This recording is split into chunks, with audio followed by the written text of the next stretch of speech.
I've done here what I believe to be the right thing, and that is to allow the House to work its will.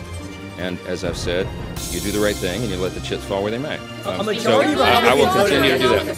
Matapos ang matagal na paghihintay, ipinasana ng US House of Representatives noong Sabado ang $95 billion aid para sa Ukraine, Israel at Taiwan.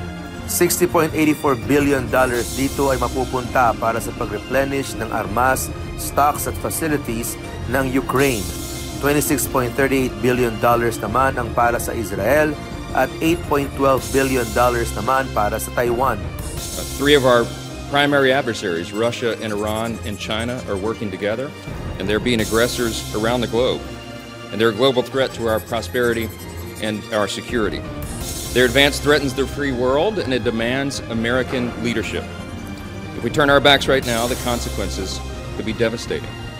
Labis ang pasasalamat ng lider ng mga bansang mabibigyan ng tulong pinansyal na magagamit nila sa pagdepensa laban sa mga kalaban. Sinabi ni Israeli Prime Minister Benjamin Netanyahu na nagpapakita lamang ito ng malakas na suporta para sa kanilang pagtatanggol sa Western civilization. Sa panig naman ni Ukrainian President Volodymyr Zelensky, nauna nang nagbabala na maaari silang madaig ng Russia kung hindi maibibigay ang US funding. Sinabing nagpapasalamat sila sa agarang pagtugon ng US lawmakers sa kanilang hiling at nangakong pahahalagahan ang suporta ng Amerika para sa kanilang bansa. Gagamitin din nila ang tulong na ito upang wakasan ang digmaan.